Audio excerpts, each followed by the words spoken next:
오늘 읽은 본문은 다윗의 시입니다. 다윗은 하나님의 법궤를 사모했던 사람이에요. 그 법궤가 오벳 에돔의 집에 있었는데 이제 드디어 그 법궤를 다윗성으로 옮겨오게 됐습니다.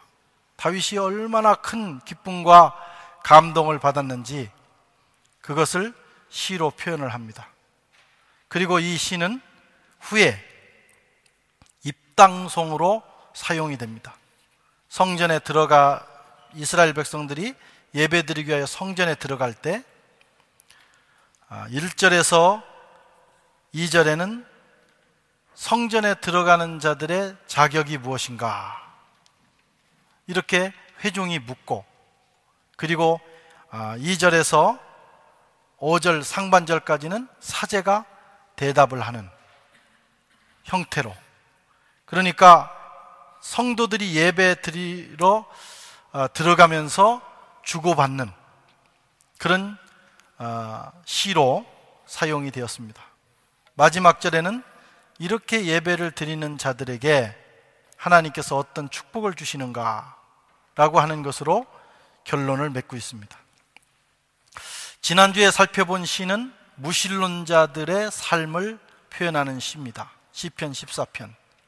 반면에 오늘 본문은 하나님을 믿는다고 하면서 하나님을 예배하는 성도들의 삶이 어때야 되는가 하는 것을 말씀하고 있습니다. 먼저 하나님의 성전에 오르는 그 백성들이 이렇게 묻습니다. 1절에 보면 여호와여 주의 장막에 머무는 자 누구오며 주의 성산에 사는 자가 누구입니까? 하나님의 성전에 들어가서 예배드리는 자, 또 거기서 머물고 사는 자가 자격이 있어야 된다는 것입니다. 오늘날 현대 교회는 이거에 대해서 묻지 않습니다. 사람 하나가 소중하고 귀하기 때문에, 제가 우리 교회를 개척을 했는데 개척 초창기에는 이 심정이 절절했습니다. 이번 주에는 과연 예배가 이루어질 수 있을까? 누가 와서 그 자리를 채울까? 설교하려고 일어났는데 한 사람도 없으면 어떡할까? 막 그런 이 믿음이 없어서 그랬겠지만 그 문제를 놓고 일주일 동안 기도하고 눈물 흘리고 하나님께 드리는 이 예배가 이루어지게 해 주시옵소서. 그때 심정은 지나가는 나그네라도, 또 지나가는 강아지라도 와서 그 자리에 앉아 있었으면 좋겠다, 그런 심정이었어요. 오늘날 많은 교회들이 그런 심정입니다. 그래서 자리를 한 자리라도 채워야 되겠다는 그런 생각에서 예배자의 자격을 논하지 않습니다. 그 결과가 뭐냐? 예배가 생명력을 잃어버리는 거죠. 예배가 거룩함을 잃어버리고 예배가 능력을 잃어버린 겁니다. 많이 모여있지만 생명의 역사가 일어나지 않습니다. 기적과 치유와 변화가 일어나지 않는다 이거예요. 그냥 모이기 때문입니다.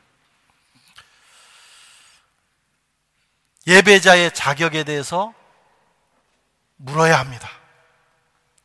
누가 주의 성산에 올라가느냐? 누가 주의 장막에 머물 수가 있는가?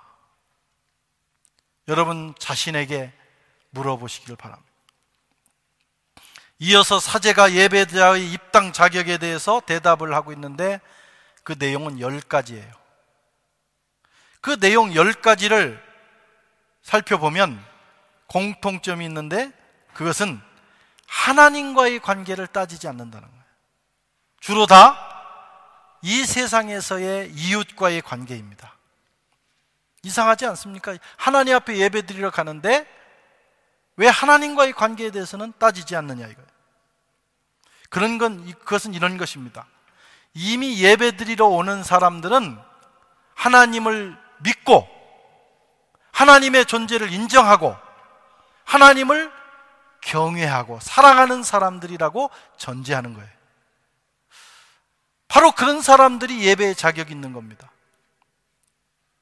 그런데 그들조차도 하나님과의 관계에 있어서는 문제가 없는 그들조차도 이웃과의 관계, 세상에서의 삶에는 많은 문제를 가지고 있더라는 거죠.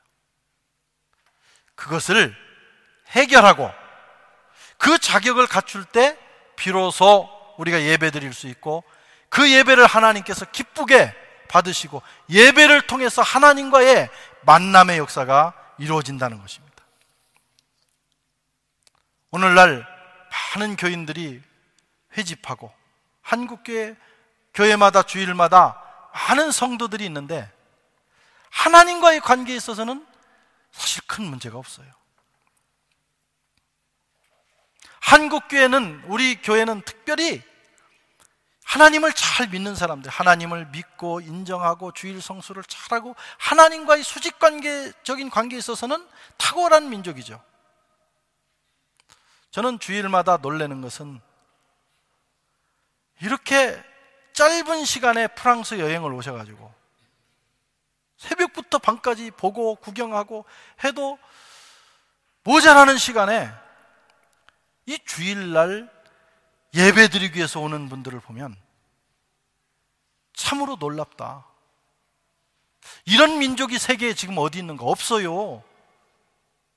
어떤 민족이 여행 와가지고 주일 성수하겠다고 예배당에 이렇게 오시겠어요? 아마 이 부분에 있어서는 세계에서 우리 민족이 탁월할 것입니다. 하나님이 그래서 우리 민족을 축복하시고 사랑하시고 우리 민족에게 선교의 사명을 맡겨주는 거예요. 아무한테나 맡기는 것이 아닙니다. 그런데 우리에게도 문제가 있다 이거예요. 어떤 문제냐? 하나님을 향한 이런 열정을 가지고 있지만 우리 자신을 열어놓고 보면 이웃과의 관계, 이 세상 사람들과의 관계에서는 세상 사람들과 똑같은 문제를 우리도 가지고 있다고 하는 것입니다. 최근에 한국 사회를 떠들썩하게 하는 뉴스가 있어요. 하여튼 한국 사회는 늘 떠들썩하는 문제가 나오는 아주 정말 뭐라고 할까 심심하지 않은 사회입니다. 신문을 열어보면 다 터지고 또 터지고 그러는데 최근에는 어느 작전 제2작전 사령관 어느 장군 가정에서 일어난 일이죠. 그 공관병이라고 그래서 장군이 되면 거기에 이제 병사들을 따라 붙여 주어서 집안일을 돕게 하고 여러 가지를 돕게 하는 그런 제도가 있습니다. 근데 그 부인이, 사모님이 아마 이 공관병을 학대한 것 같아요. 비인격적 대우를 하고 또 뭐 음식 썩은 뭘 던지고 또 험한 말을 하고, 그래서 이제 그게 지금 SNS를 타면서 비화가 되고 결국은 이제 수사에까지 들어가게 됐어요. 근데 사실 이제 따지고 보면 저도 군대 생활했지만 이 보직은 참 좋은 보직이야. 예? 이걸 꽃보직이라고 합니다. 사제 음식을 어디 가서 먹습니까요? 예? 군인들이 다 그 보리밥 먹고 그 군대 짬밥 먹고 그러는데 외출하지, 외박하지, 사제 음식 만들어 먹지. 아마 최고 좋은 보직 중에 하나입니다. 훈련을 받습니까? 나가서 밤 사병들은 내무반 생활하면서 얻어맞고, 밤에 어떤 경우는요 안 맞으면 그날 밤 잠이 안 오는 거예요. 언제 깨울지, 이놈의 인간들이 언제 깨워서 얼차려 할지 모르는 그런 삶을 살기 때문에 제가 볼 때는 이게 좀 배부른 소리긴 해요. 이게 그거 그렇게 좋은 보직 가지고 살면서 그 욕 그거 먹을 수도 있는 거지. 군대 갔다 온 분들은 아실 거예요. 그런데 이제 뭐 저는 어쨌든 뭐 그건 그런 거고, 근데 저는 이런 사건이 터질 때마다 늘 걱정하는 게 있어요. 야, 이런 사회를 떠들썩하게 하는 사건을 터질 때 그분이 장로님이 아니기를, 그분이 집사님이 아니기를, 목사님이 아니기를.